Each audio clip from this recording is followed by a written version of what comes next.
Entérate es una presentación de Bronco, Soluciones Integrales. Bronco, 30 años de liderazgo y experiencia en impermeabilizantes, pinturas y aditivos para construcción. Comuníquese con nosotros. www.productosbronco.com.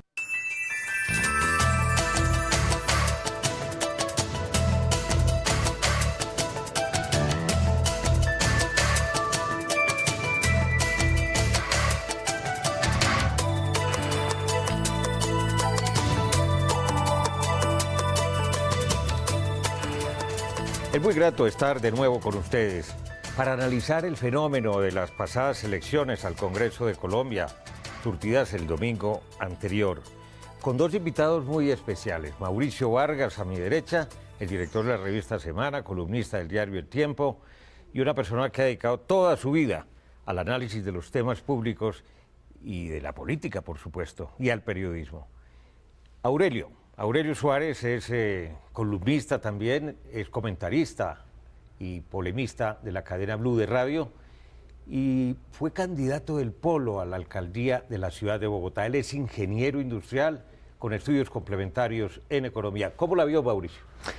Pues con preocupación, Darío, con preocupación. Yo creo que la noticia del domingo 9 de marzo, la noticia con mayores consecuencias es la corrupción del voto. Yo estoy bastante preocupado porque vimos unos excesos. Siempre ha habido corrupción del voto, siempre ha habido compra de voto, pero era todo bastante más inocente hace varios años. O mejor hecho. Y había una cosa, me atrevo a decir que la gente tendía a venderle su voto a quien quería. Se lo vendía, pero primero escogía a quién se lo vendía.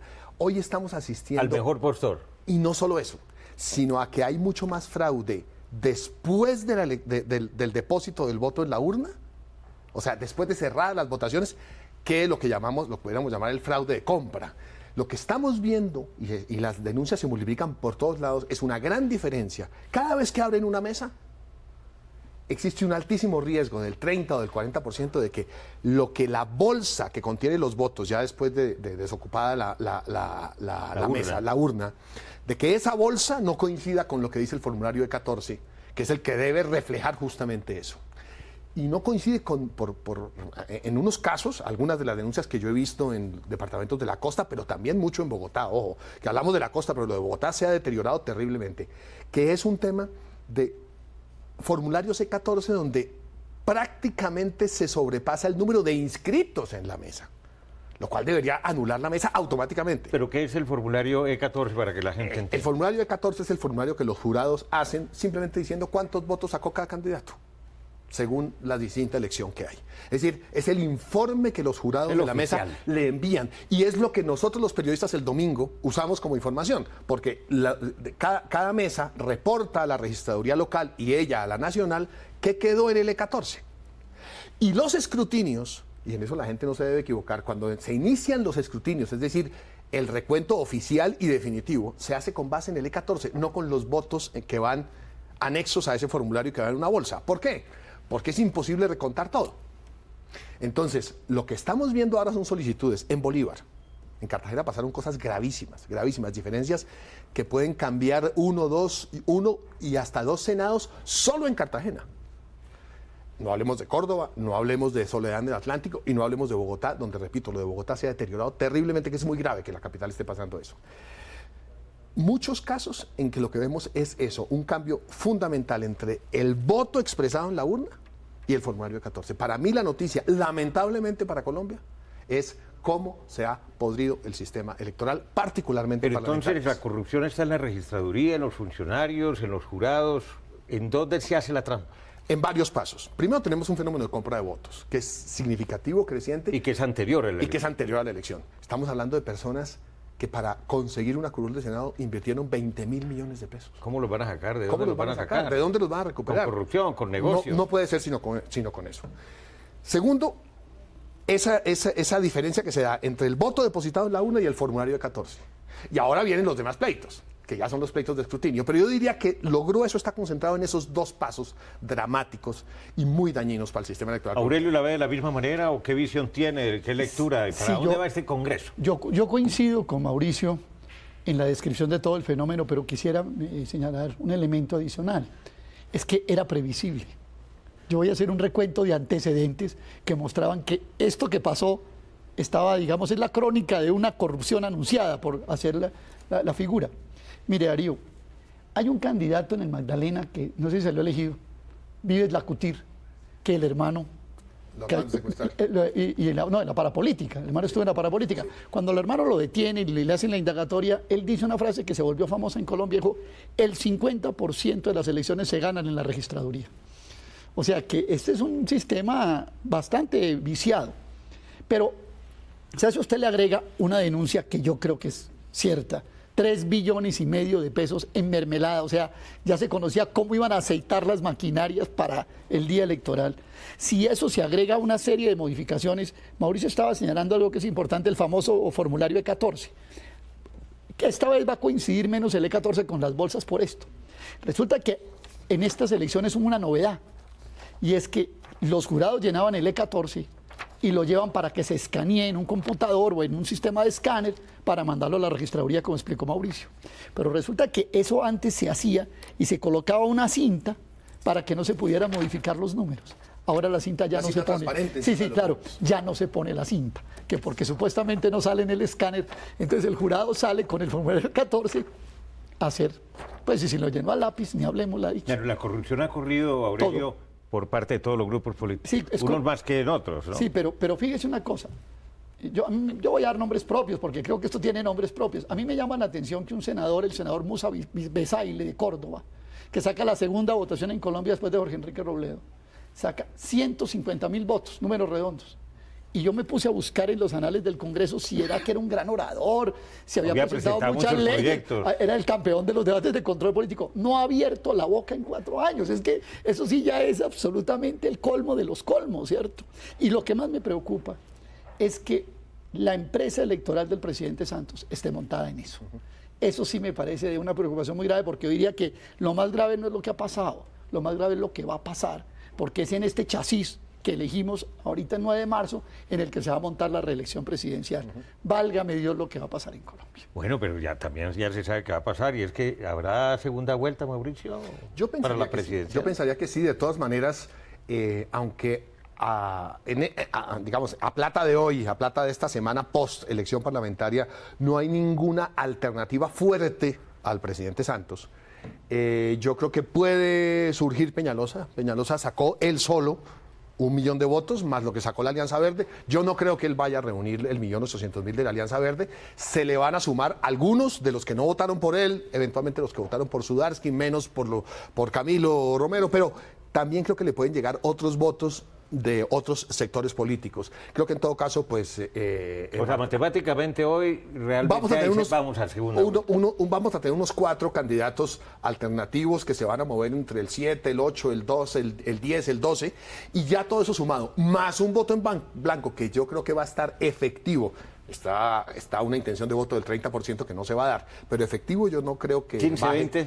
12-15%. Es mi que es muy alto, ¿no? Que es muy alto, es noticia mundial. Si en Colombia, para la elección presidencial, hay 14% voto en blanco, es una noticia internacional donde la pongan. Pero falta mucho, Aurelio, realmente faltan casi 3 meses. Y el voto en blanco cuenta para que el candidato ganador no obtenga el 51%. Claro, es voto válido. Sí, es voto válido. Es legítimo. Pero fíjese que es que yo, tomando un poco también el tema de Mauricio, yo digo que estoy hablando de un conjunto nuevo que se llama el voto indignado, que es el voto en blanco, la tarjeta no marcada, porque mire, hace poco esta semana estuve en una comida de unos ejecutivos, había gente de multinacionales, y varios, Darío, me dijeron, yo metí el voto sin marcar.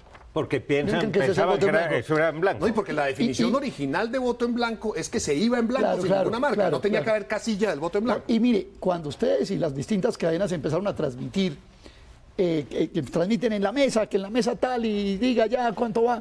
Fíjese que yo escuché en una de las transmisiones de Blue que el periodista decía, el reportero decía, ahí empiezan a aparecer votos con groserías, empiezan a aparecer votos que son nulos, pero esos votos están reflejando una indignación grande. O sea, es una persona que se levantó el domingo, a echarle la madre, caminó hasta la urna a echarle la madre a los políticos. Pero entonces, fíjese, ahora, me llama la atención, regiones como Boyacá, 10% de voto en blanco.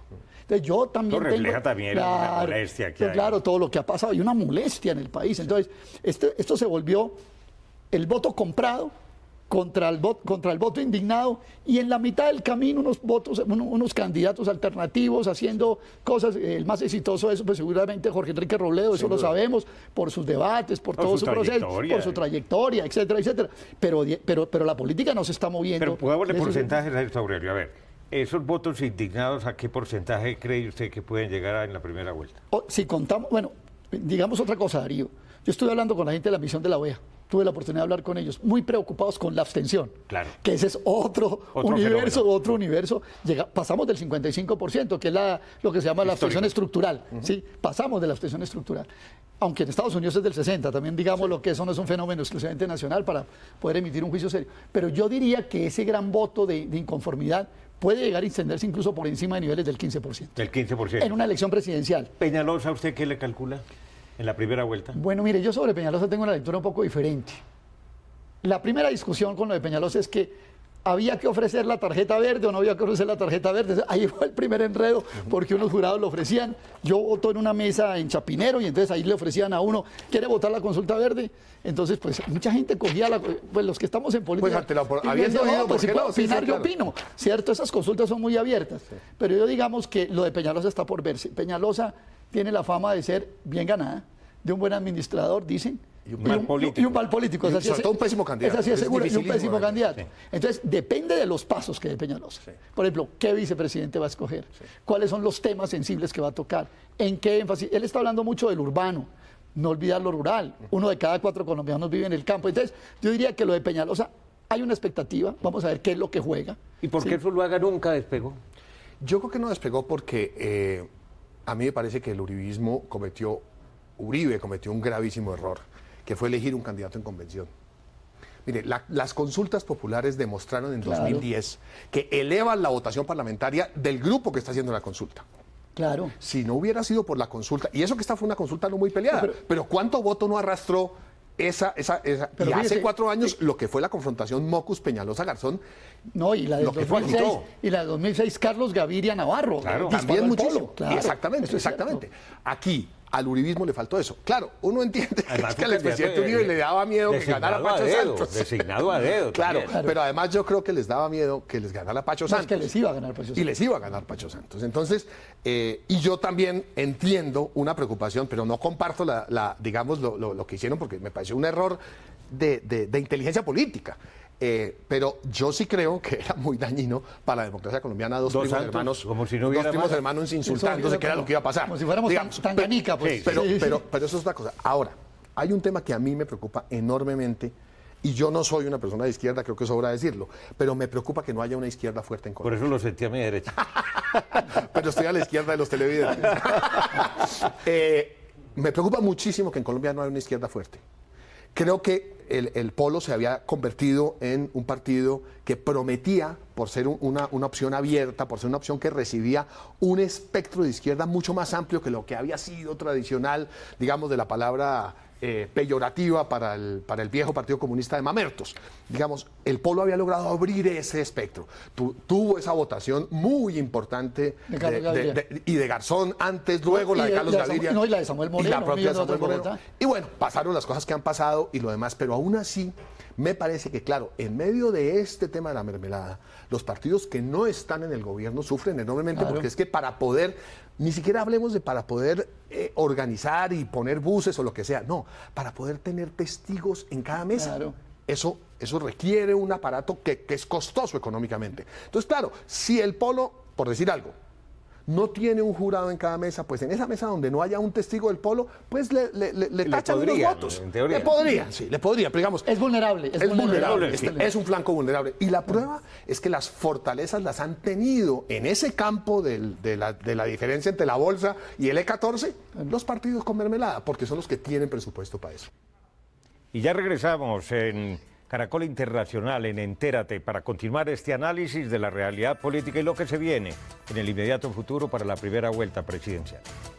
Entérate es una presentación de Bronco, soluciones integrales. Bronco, 30 años de liderazgo y experiencia en impermeabilizantes, pinturas y aditivos para construcción. Comuníquese con nosotros. www.productosbronco.com Entérate es una presentación de Bronco Soluciones Integrales. Bronco, 30 años de liderazgo y experiencia en impermeabilizantes, pinturas y aditivos para construcción. Comuníquese con nosotros. www.productosbronco.com. Regresamos en Caracol Internacional con Aurelio Suárez y Mauricio Vargas, nuestros invitados especiales en el día de hoy. Hablemos de la izquierda, usted que la conoce a fondo, de lo del Polo, de lo de la UP, y qué porcentaje puede realmente sacar si hubiera un candidato de unidad.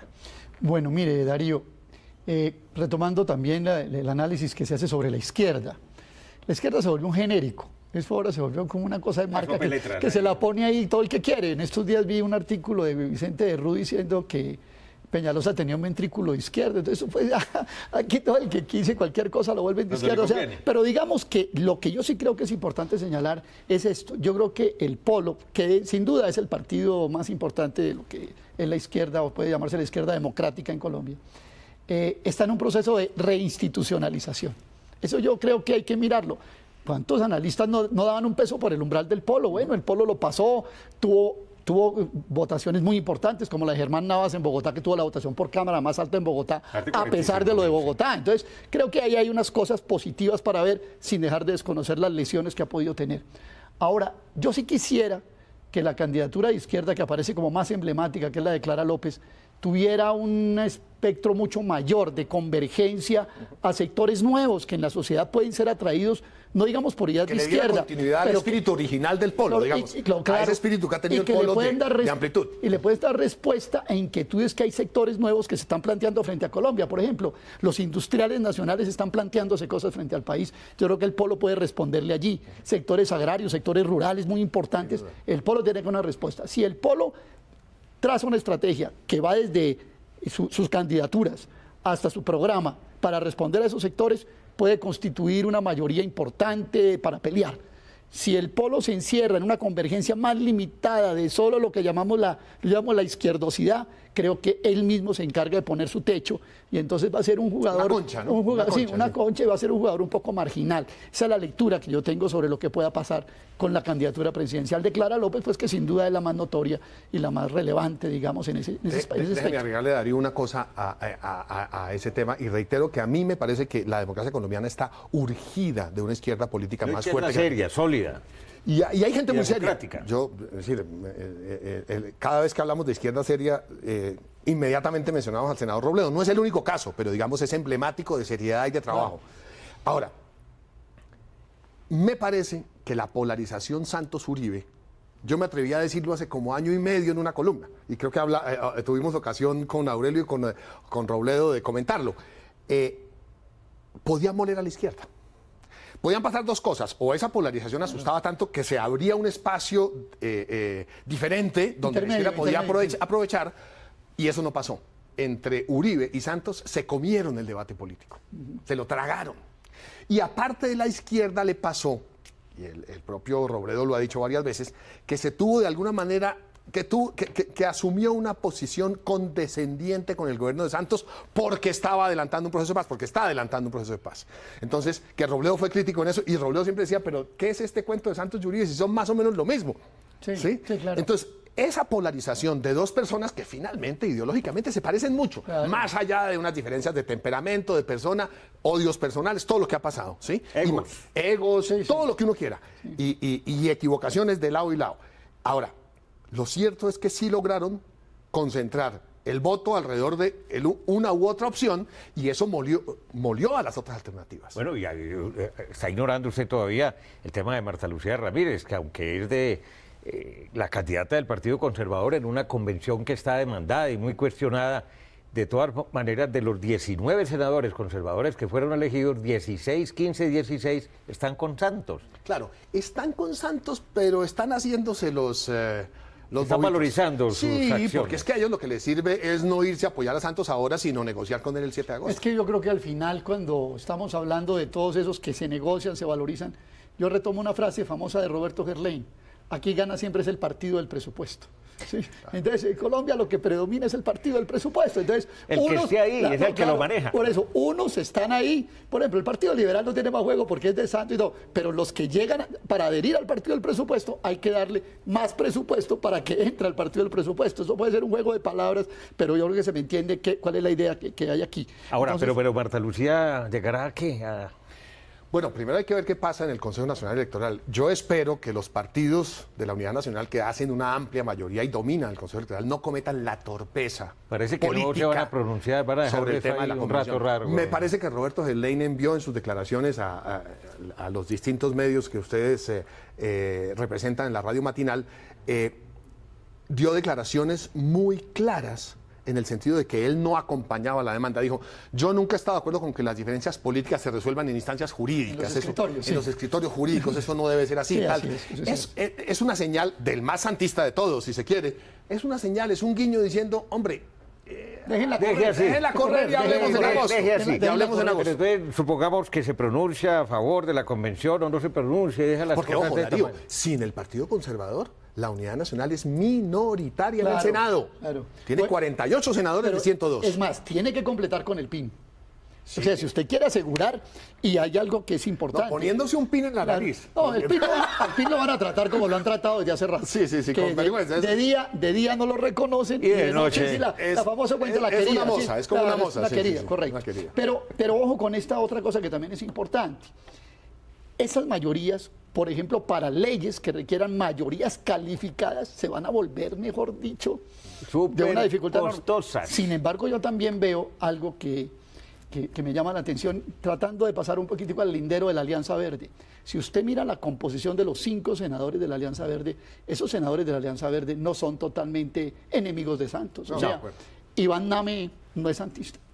El señor Jorge Prieto, el que fue gobernador de Casanare, que ha ido como deambulado por muchos partidos, ese tampoco tiene muchos problemas. Jorge Iván Ospina es un hombre medio amigo de Angelino, yo diría que es así. Claudia López... El que ya no está amigo de Santos es Angelino, el vicepresidente. Claro, Claudia López... La jefe y la oposición. No tiene por qué serlo, ¿no? No, lo que pasa es que Angelino ya empezó la campaña para la próxima elección. Para la alcaldía de Bogotá o para la gobernación del Valle. O la alcaldía de Cali. De Cali. Entonces, entonces Jorge Iván Ospina. Claudia López lo ha dicho, lo escribió, hay que apoyar a Santos en el proceso de paz, en fin, la famosa carta que mandó los precandidatos. Y Navarro, Navarro quedó en minoría en esa bancada. Es que Navarro sí que... Llamó la atención, realmente se esperaba una votación mucho más fluida. Me llamó la atención la baja votación de Navarro en Nariño, por ejemplo. Sí. En Nariño le ganó el papá de Camilo Romero. Entonces yo creo que Navarro está en una fase... sí, pero no, porque en política nunca nadie sale, Darío, pero en una fase de bajo toro. Sí, sale con los pies adelante. Está en paréntesis. Sí, sale con los pies adelante. Está en el ciclo bajo de la curva, digámoslo así, está en el ciclo bajo de la curva. Yo creo que Navarro no se logró sintonizar bien con las realidades nuevas del país y quedó ahí en una votación. Una nebulosa. Claro, una nebulosa. Le faltó mucho propositivamente. Fíjese usted, y lo oí el día siguiente a las elecciones, ya muy encaminado hacia Peñalosa, cuando había dicho que no iban a reconocer. Entonces, todas esas indefiniciones, me parece que la bancada verde tampoco es una bancada, digamos, con la que el gobierno pueda desechar del todo en un momento dado. Sí, yo creo que lo van a acompañar al gobierno en temas de paz, pero no los veo acompañándolos en reformas tributarias o ahí va a haber mucho lío. Pero bueno. Depende de cómo también. Sí, claro, porque eso al final dicen que la bancada queda libertad y bueno, son mil cosas. El presupuesto. Ya regresamos en Entérate de Caracol Internacional. Entérate es una presentación de Bronco, soluciones integrales. Bronco, 30 años de liderazgo y experiencia en impermeabilizantes, pinturas y aditivos para construcción. Comuníquese con nosotros. www.productosbronco.com.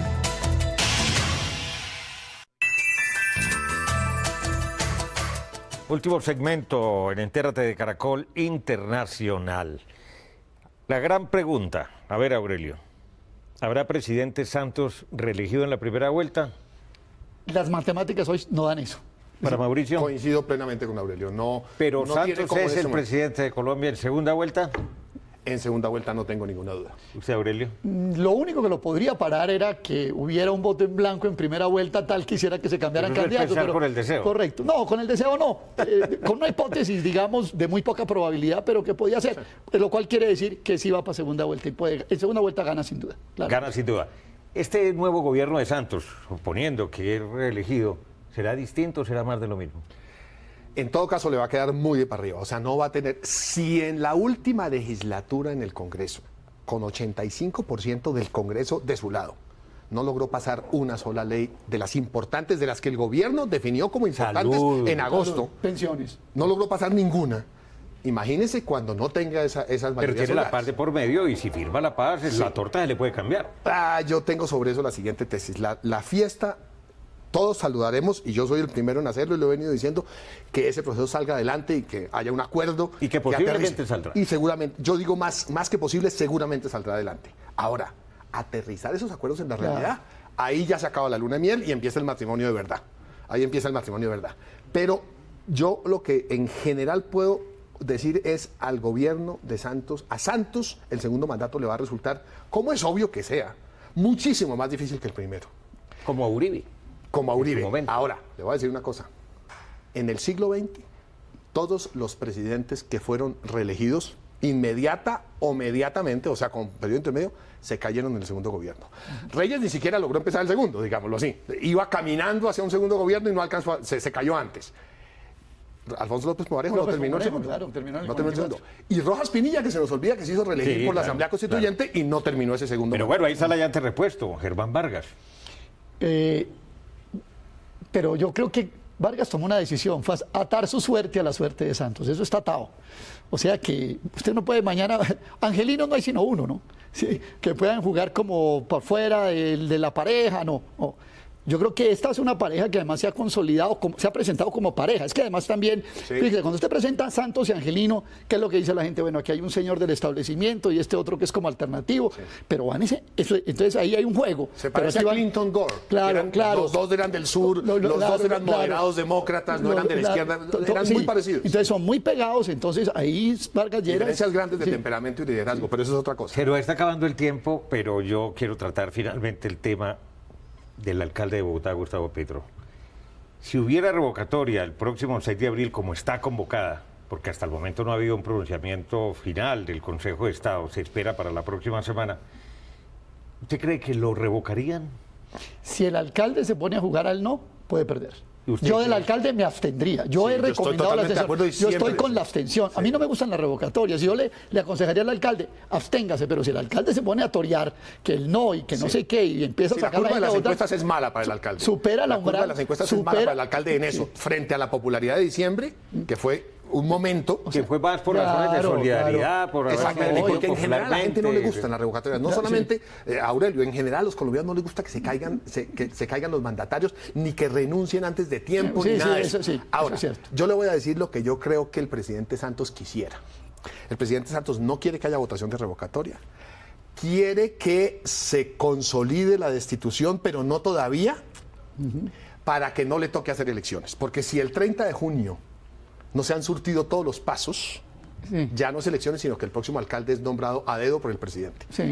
Y yo creo que es lo que el presidente quisiera, porque además las elecciones, pues nadie sabe quién las gana. Claro. Y sobre todo Santos, pues no sabe que le toca estar pendiente de esas elecciones y las de él y del nuevo gobierno. Es complicadito entonces el panorama, ¿no? Sí, es complicado, pero yo creo que con lo del Consejo de Estado, pues las hipótesis ya no se desbaratan. Sí, él ha dicho que va a cumplir la Constitución. Apareciera que el presidente va a obedecer lo que el Consejo de Estado y según parece el Consejo de Estado va a terminar fallando a favor del procurador. Pero yo le insisto, si Petro no le deja la carga del umbral a los del sí y se pone a colaborarle al umbral, totalmente de acuerdo. Creo que se equivoca. Totalmente de acuerdo. Bueno, muchas gracias Aurelio, muchas gracias Mauricio. Por Dios, a usted muy gentil. Se nos quedan muchos temas en el tintero que seguramente iremos desarrollando en programas posteriores. Recuerden que ustedes pueden seguirnos en Twitter a través de nuestra cuenta @entératecaracol. También puede escribirnos a través del correo electrónico enterate@caracoltv.com.co y visite nuestra página web www.noticiascaracol.com/entérate. Allí podrá participar en nuestros foros y acceder a todos nuestros capítulos completos. Y los espero como siempre la próxima semana.